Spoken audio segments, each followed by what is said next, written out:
Subscribe Virashmi Creation and press the bell icon.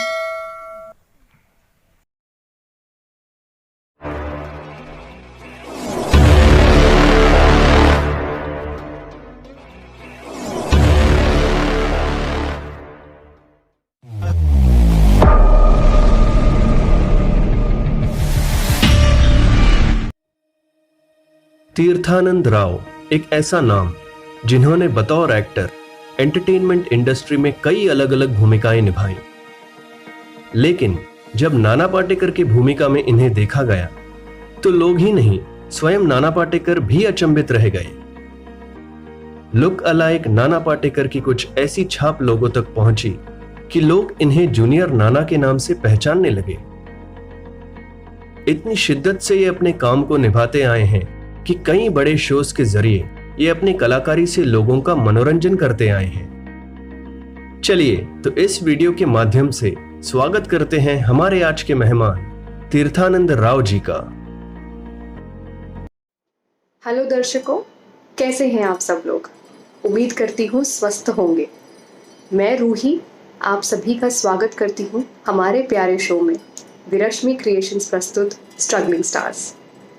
दोस्तों, आज का दिन बड़ा ही ज़बरदस्त है क्योंकि हमारे आज के मेहमान हैं बहुत ही खास। तो चलिए स्वागत करते हैं तीर्थानंद राव जी का। नमस्ते सर, बहुत बहुत स्वागत है आपका हमारे शो। नमस्कार नमस्कार नमस्कार। स्ट्रगलिंग स्टार्स के सभी दर्शकों को तीर्थानंद राव यानी कि आप सभी का प्यारा नाना का प्यार भरा नमस्कार। एक शेर अर्ज करना चाहूंगा कि इन हसीनाओं के बाल होते हैं लड़कों को पटाने का जाल होते हैं। अरे इन हसीनाओं के बाल होते हैं लड़कों को पटाने का जाल होते हैं। कितनों का खून पिया होगा इन्होंने, इसके लिए इनके होठ हमेशा लाल होते हैं। नाना जी, हम आपकी जर्नी से रिलेटेड कुछ सवाल पूछने वाले हैं। तो मेरा पहला सवाल है, आपको कब एहसास हुआ कि आप नाना जी जैसे दिखते हैं या उनके जैसे काम कर सकते हैं एज अ लुक अलाइक?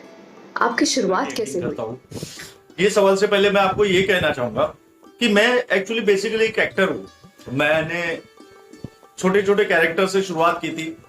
एक शो आता था आज से 15-20 साल पहले, क्राइम डायरी करके। उसमें भी मैं छोटे छोटे रोल, जैसे ही क्राइम पेट्रोल आज की डेट में सावधान इंडिया आती है, मैं कभी गुंडा बनता था, कभी बोलता ना चोर, ये वो। तभी मेरी बड़ी इच्छा रहती थी कि मुझे पुलिस वाले रोल मिले, लेकिन कभी मिलते नहीं। ऐसे करते करते करते करते कभी 150 रुपए मिल रहे, कभी 250 रुपए मिल रहे, कभी 300 रुपए मिल रहे। उसमें एक तरह खुशी होती थी कि मुझे एज ए एक्टर काम मेरा चल रहा है। लेकिन अचानक एक दिन ऐसे हुआ, एक जगह ऑडिशन चल रहा था, गया तो वह 8-10 बॉम्बे की जो उस वक्त के टॉप के नाना पाटेकर थे और उनके ऑथर्स भी जो मिमिक्री करते थे नाना की, वैसे लोग आए हुए थे और वो लोग ऑडिशन दे रहे थे। तो मैं वहां गया तो बोला नाना की मिमिक्री आती है? तो मैंने बोला थोड़ी सी बहुत आती है, क्योंकि मैं बचपन में उनकी नकल थोड़ा सा करता था। उनकी आवाज मुझे पहले से अच्छी लगती थी। तो बोले ओके, आप ये स्क्रिप्ट है, ये याद कर लीजिए। अब हुआ वो वैसे कि सर रात को 9-9:30 बजे मेरा नंबर आता, सबसे लास्ट मैं अपना ऑडिशन देता हूँ और वहां से चला जाता हूँ। उसके बाद मुझे 2 या 3 दिन बाद एक कॉल आता है कि सर आप हमारे चैनल पे हमारे सीरियल में अजय नाना पाटेकर का कैरेक्टर आप कर रहे हो। मुझे बड़ी खुशी हुई और तब मुझे लगा कि हाँ भाई, मैं ये कैरेक्टर भी बहुत अच्छे से कर सकता हूँ। क्या बोलते हो? इसलिए एक डायलॉग तो आप लोगों के लिए बनता है, भगवान का दिया सब कुछ है, दौलत है, शोहरत है, इज्जत है, इतना रुतबा है इस शहर में, जिस घर में हाथ रखूं रिश्ते के लिए कोई ना नहीं करेगा। देखे जुबान दी है, मुंह करने नहीं दूंगा। अरे एक्साइटेड मतलब क्या? कहाँ बैठा हूँ, किसके साथ बैठा हूँ? Control Uday, control control control control control. Struggling stars मैं इंटरव्यू दे रहा हूँ, कंट्रोल कंट्रोल। मैंने अभी आपको बताया है कि मुझे फर्स्ट काम नाना का कैसे मिला। उसके बाद फिर लोग मुझे नाना के लिए बुलाने लगे और जैसे जैसे मैं काम लाइफ में आगे करता गया, वैसे वैसे मुझे काम आगे मिलते गए।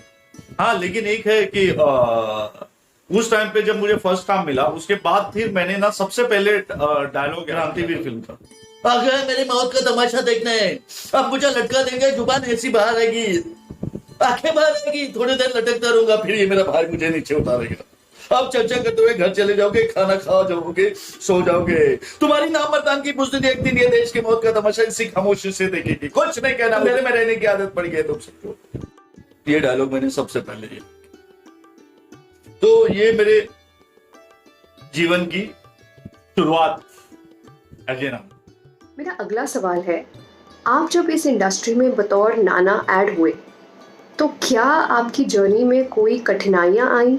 क्या आपके रास्ते में कोई परेशानियाँ थी और कैसे सामना किया आपने उन सब का? ये आपने एक सैड सवाल पूछ लिया। जब मैं एजे नाना थोड़ा सा हिट हो गया, 2-4 प्रोजेक्ट मैंने कर लिए, तब मैंने यहाँ पर एक चीज देखी है, चाहे वो एजे कॉमेडियंस हो या एजे लुकलाइक हो, उन्होंने कभी मुझे काम नहीं दिलाया।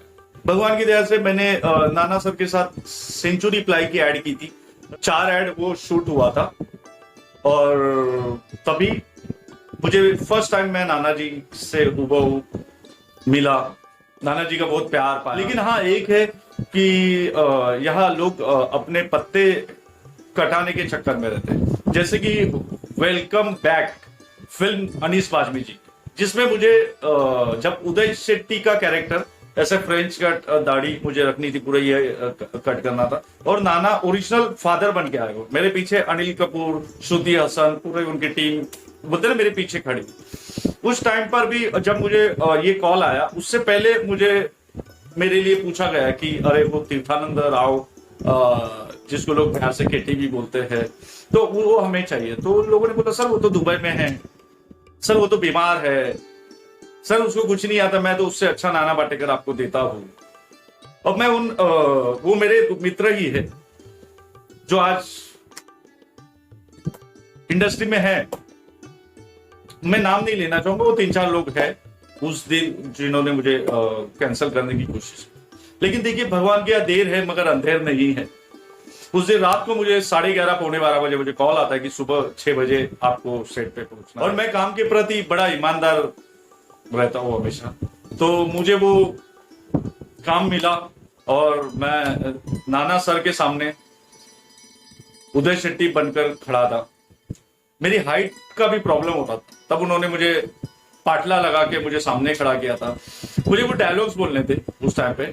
एक्चुअली वो उदय शेट्टी कैरेक्टर नाना सर का ही था, लेकिन वो बोलते ना, जब वो फादर बन के आए तो मुझे उन्होंने उस हुबेहूब दिखने वाला पूरा वैसे बोलते ना, पूरी कट पूरा, यानी हर जगह से वो ऐसा लगे, इसके लिए उन्होंने मुझे बुलाया। तो उसमें मुझे डायलॉग बोलने थे, और नाना सर तमिल में डायलॉग बोलते कि मैंने 1 नहीं 3 शादियां की है। पीछे से अनिल कपूर बोलता है, फिर मैं बोलता हूँ। उस टाइम पे ना मैं नाना सर के सामने ये ऐसे खड़ा हूं, तो मैं थोड़ा सा डर रहा था, फंबल मार दिए मैंने 3-4। फिर अनीस बाजमी जी ने बोला, क्यों, अरे आप तो इतने अच्छे एक्टर्स हो। तो बोला सर मेरी हिम्मत नहीं हो रही है, क्योंकि मैं गुरु जी के सामने खड़ा हूँ, गुरु जी की आवाज निकालने की मेरी औकात नहीं है उनके सामने। तब नाना सर ने मेरे कंधे पे हाथ रखा, बोला बेटा मैंने तुझे बहुत बार देखा टीवी पे, और मुझे बड़ी खुशी होती है कि तुम बहुत अच्छा कॉमेडी करते, और मैं तेरा नाम भी जानता हूँ, तो अच्छा बच्चा है, और मैं बोलता ना हमेशा मेरा आशीर्वाद तेरे साथ है, कर ले। बोले ना अच्छे एक ही टेक में कर ले। फिर जब सर अपना गुरुजी अगर हमें प्रोत्साहन दे, मैं एकलव्य की तरह अपने आप को मानता कि मैं बोला ना कि जैसे कि सिर्फ उनको देखा है और उनको पिकअप किया है और आज यहां तक पहुंचा। तो बहुत ही अच्छे से वो शूट हुआ था वेलकम बैक का। लेकिन ये सब कठिनाई आए, और मैंने कभी किसी आर्टिस्टों से कि भाई तूने मेरे बारे में ऐसा क्यों बोला, वैसा क्यों बोला, अरे तू, ये सब मैं चक्कर में नहीं पड़ा, क्योंकि मैं मेरी एनर्जी पूरी काम की जगह लगाना चाहता। मुझे बहसबाजी, आई एम नॉट इंटरेस्टेड कि मैं किसी के साथ बहसबाजी करूं और अपना 5 मिनट खराब करूं। जिंदगी में अगर आपको आगे बढ़ना है ना, तो बेवकूफ लोग आते रहेंगे, उनको आप इग्नोर करो और अपने लाइफ को सीधा आप आगे कैसे जाना है। क्योंकि बोलते ना, पीछे बुराई करना भी सर एक कला है, और हमारे पीठ पीछे अगर लोग बुराई करते हैं तो अच्छी बात है कि हम उस काबिल है, हम उतने टैलेंटेड है कि लोग हमारे बारे में पीठ पीछे सोचते हैं। बस मैं इतना ही कहना चाहूँ। आप अब इतने सारे शो करने लगे इंडस्ट्री में, तो आपके फैमिली और फ्रेंड्स का क्या रिएक्शन था?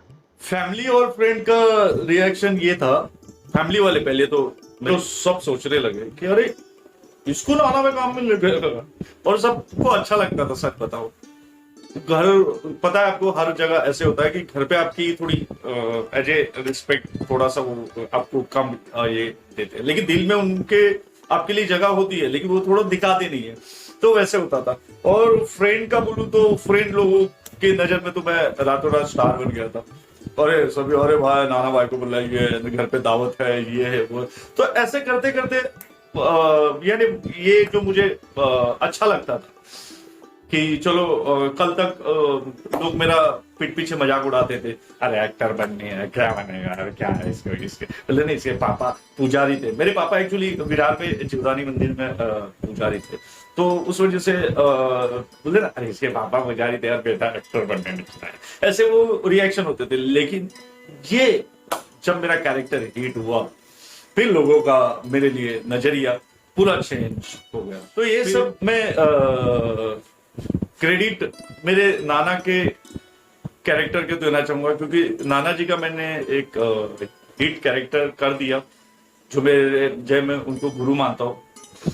मेरे नाना जी के लिए, नाना सर के लिए मैं एक शेर अर्ज करना चाहूंगा कि तुझको तो जो भी मिला वो मुकद्दर से मिला, तुझको तो जो भी मिला वो मुकद्दर से मिला, मुझको तो मुकद्दर भी तेरे चेहरे और आवाज से मिला। मेरा अगला सवाल थोड़ा मजेदार है।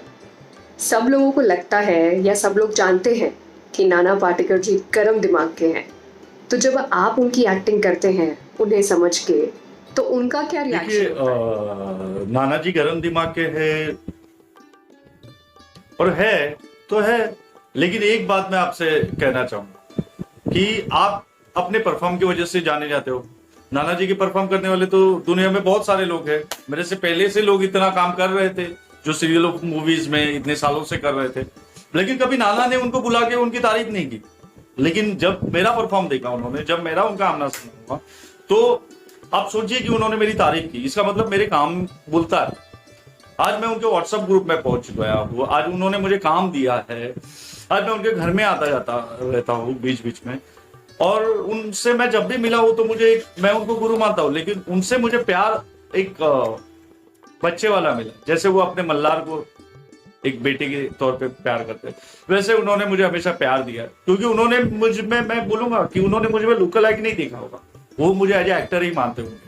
वो सोचते होंगे कि बेटा कभी धीरे, हाँ वो जताते नहीं, वो अलग बात है, लेकिन एक वो बहुत अच्छे इंसान है और मेरे लिए हमेशा गुरु थे, गुरु है और गुरु रहेंगे, क्योंकि उनकी वजह से मैंने जिंदगी के बहुत, आज तक मैं जो भी फेमस हुआ हूं, देश विदेश घुमा हूं सर, 4 पासपोर्ट मेरा भर चुका है, ये 4था चल रहा है, तो इतना सब मैं उन्हीं की वजह से। और मैं आपसे सच में बोलना चाहूंगा कि मैं कभी किसी ग्रुप लुक लाइक के साथ में कई शोज के लिए भी नहीं जा पाता। मुझे बड़े बड़े आर्टिस्ट लोग अपने साथ शो में लेके जाते हैं और वो मेरी खासियत है।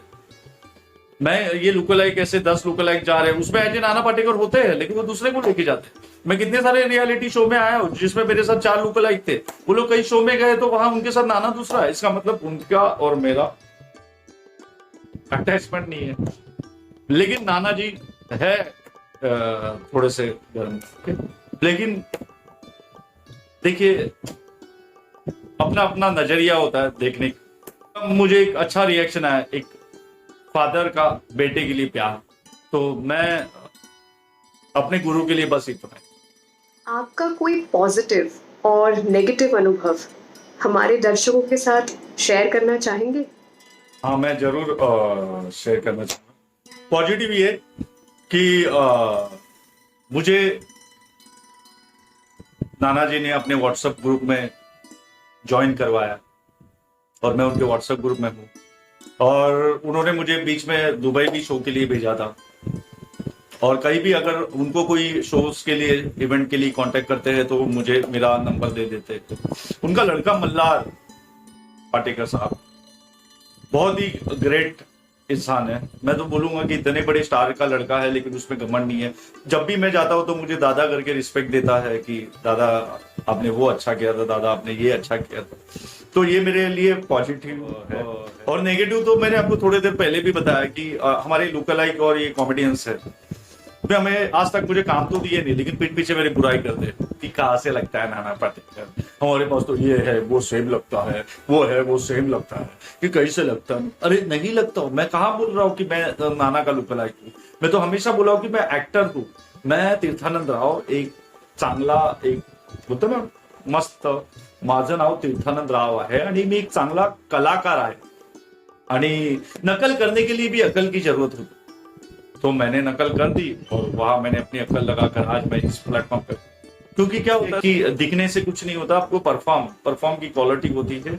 इस इंडस्ट्री में अगर आप एक्टर हो तो आपको ये पता चलेगा, क्योंकि क्या होता है कि लुकअलाइक को उतने से 4 डायलॉग होते हैं वही याद करते हैं, जिंदगी भर उसी के रट्टा मार के उसी पे चलाते हैं। मैंने देखा है, बोले ना आज ऐसे ऐसे लुकअलाइक मैंने देखे हैं कि क्या बोलूं, मैं किसी का नाम लेकर अपना और उनका टाइम वेस्ट नहीं करना चाहूंगा, लेकिन मैंने देखा है कि अगर हमें आगे बढ़ना है ना तो हमें अपने काम पे फोकस करना है। हमें दूसरों की मजाक मस्ती उड़ाने से अच्छा है कि हम ये सोचें कि हम अपने काम पे कितना अच्छा फोकस कर सकते हैं और अपने आप को कितना आगे लेके जा सकते। तो मैंने अपनी जिंदगी का, मेरा फोकस यही है कि मुझे जिंदगी के कौन से लक्ष्य पे पहुंचना है और मैं अपने लक्ष्य पे पहुंच चुका हूँ। अभी एक बड़ी मूवी आ रही है जिसमें मैंने पूरा ये नाना पाटेकर का कैरेक्टर चेंज किया हुआ, ये मैंने बाल निकाल दिए, बोले ना यहाँ तक तो मैंने वो हेयर्स कम किए और एक राणे इंस्पेक्टर का कैरेक्टर किया जो 45-47 एज का है और मूवी का सेकंड विलन है। फिल्म का नाम है पाव भाजी। वो भी मुझे एक एक्ट्रेस, एक फीमेल एक्ट्रेस है, उसने मेरा वहां नाम सजेस्ट किया, सर ने मेरे फोटोज वीडियो मंगाए, फिर बोले अरे ये तो नाना करता है, तो फिर मैंने वीडियोस ये भेजे, अरे वो देखते हुए बोले अरे आपका तो मुझे पता ही नहीं था कि आप अच्छे एक एक्टर भी। वो उन्होंने खुद कहा है कि इस पिक्चर के बाद लोग मुझे तीर्थानंद राव के नाम से जानेंगे, ना कि नाना के कैरेक्टर की वजह से। मुझे उस बात का गर्व होगा कि लोग मुझे मेरे नाम से जाने।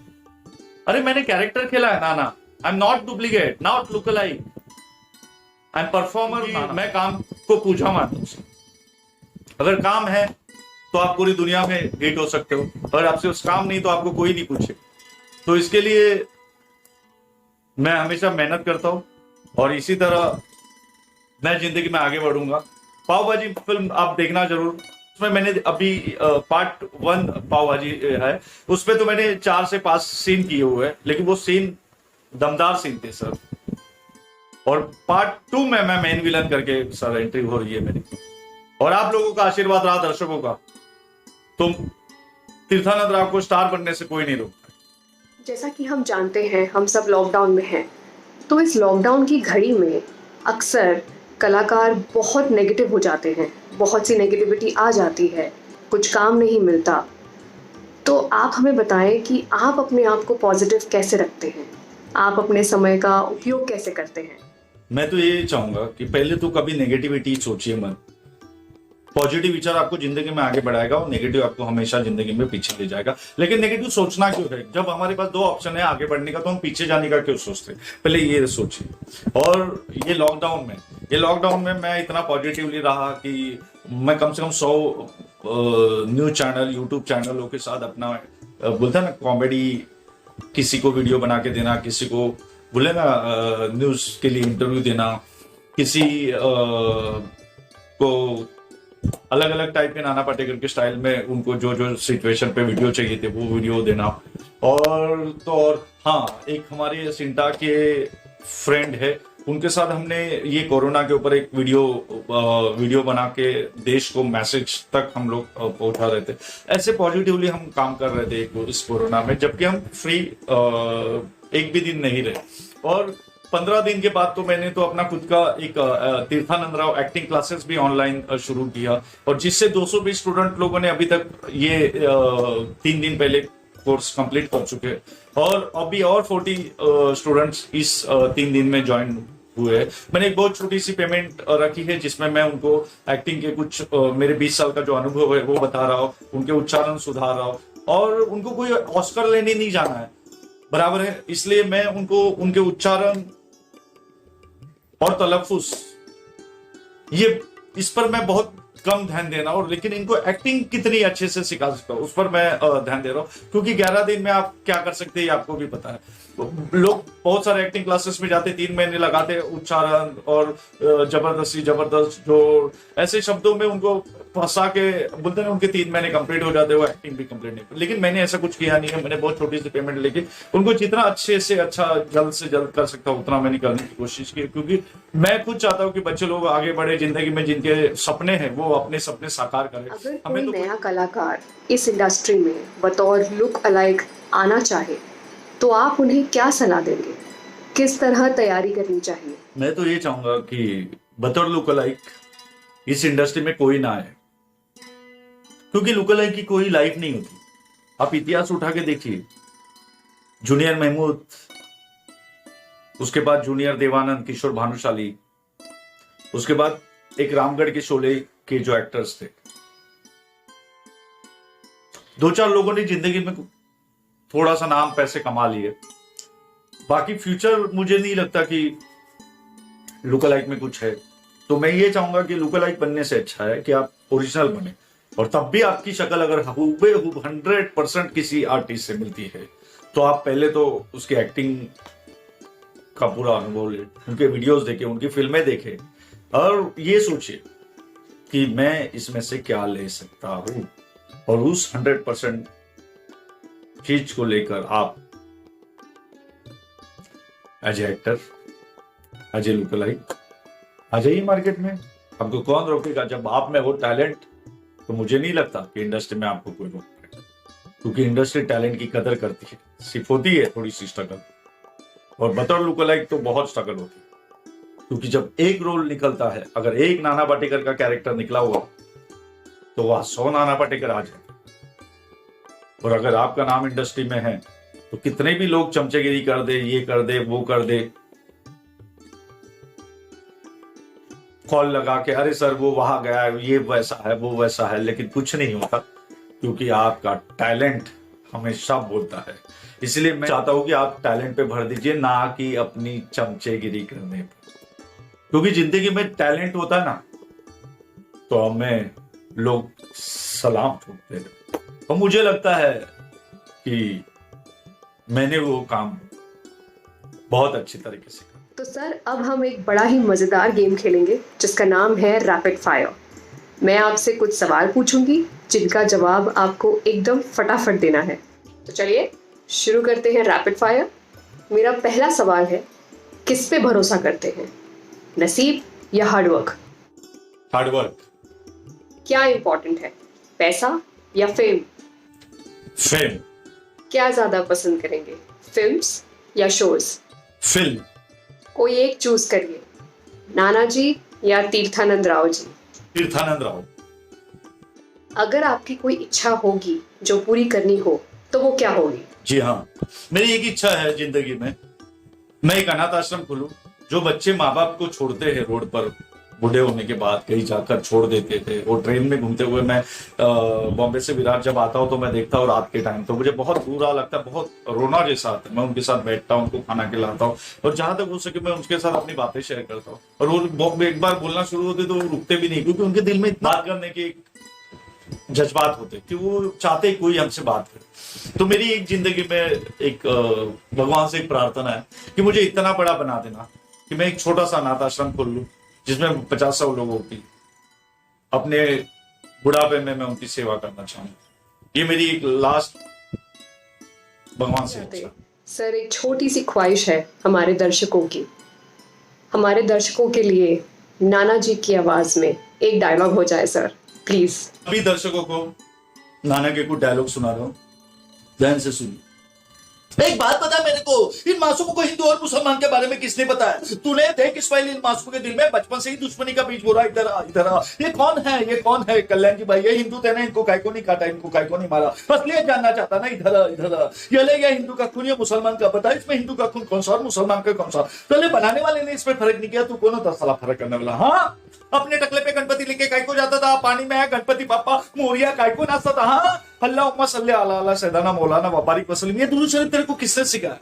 एक लड़की लड़की को पागल बना देती है, मत जाओ उनके पास, मत बनो उनको उदास, क्योंकि कर देती है अपने को उदास। क्या करे, एक लड़की लड़की को पागल बना देती है, पहले मुस्कुराती है, फिर लाइन देती है, अपने को वक्त देती, सारे टाइम पे नहीं आती। चाइनीज का वादा करती है, वड़ा पाव खिलाती है। क्या करे, एक लड़की लड़की को पागल बना देती है। लंबे बाल, गोरे गाल, बस्ती में एक ऐसी माल, फिर भी उसके पीछे हजारों लाल। क्या करे एक लड़की लड़के को पागल बना देती है। अरे इन लड़कियों को मिलने के माने रोज होटलों में मिलना पड़ता है। इन लड़कियों के बाप का क्या जाता है, बिल तो हम लड़कों को भरना पड़ता है। क्या करे एक लड़की लड़के को पागल बना देती है। एक पैग आदमी को बेवड़ा बना देता है। एक बोतल शराब करती है जिंदगी खराब। पियो शराब और करो जिंदगी खराब। कभी दारू के साथ सोडा तो कभी मछली कबाब। वाह वाह शराबी तेरा नहीं जवाब। बोतल मुंह से लगाए शराबी कहता है इसे पीने से सारे गम मिट जाते हैं, मगर ज्यादा चढ़ गई तो गटर में भी गिरते हैं। क्या करे एक पैग आदमी को बेवड़ा बना देता है। और जाते जाते दर्शकों के लिए बीवियां आती है हीर की तरह, बीवियां आती है हीर की तरह, फिर लगती है खीर की तरह। बीवियां आती है हीर की तरह, फिर लगती है खीर की तरह, फिर चुपती है तीर की तरह, आखिर में हालत कर देती है मुझ जैसे फकीर की तरह। जब से तेरी मांग भरा हूं, जब से तेरी मांग भरा हूं, तेरी मांगे पूरी करते करते अब मैं खुद मांग मांग के खा रहा हूं, मांग मांग के खा रहा हूं। वाह सर, क्या बात है। शुक्रिया शुक्रिया हमारे शो पे आने का, हमारे साथ कुछ वक्त बिताने का, और आपकी आगे आने वाली जर्नी के लिए ढेर सारी शुभकामनाएं। तो वीरश्रमी क्रिएशन के सभी दर्शकों को फिर से एक बार नमस्कार। और वीरश्रमी क्रिएशन ने मुझे यहाँ पर बुलाया, आप जैसे दर्शकों से मिलवाया, उसके लिए मैं उनका धन्यवाद करता हूँ। और फिर कभी वो मुझे याद करेंगे तो मैं जरूर आप जैसे दर्शकों के सामने आना चाहूंगा। नमस्कार, जय हिंद, जय भारत। तो दर्शकों, कैसा लगा आपको हमारा आज का शो? जल्दी से हमें कमेंट करके बताइए, और आपके कोई भी सुझाव या सजेशंस हो तो वो आप हमें कमेंट द्वारा पहुंचा सकते हैं। तो मैं रूही लेती हूँ आपसे इजाज़त फिलहाल के लिए। जल्दी मिलेंगे एक नए मेहमान के साथ हमारे प्यारे शो में। तब तक के लिए स्टे होम, स्टे सेफ। धन्यवाद।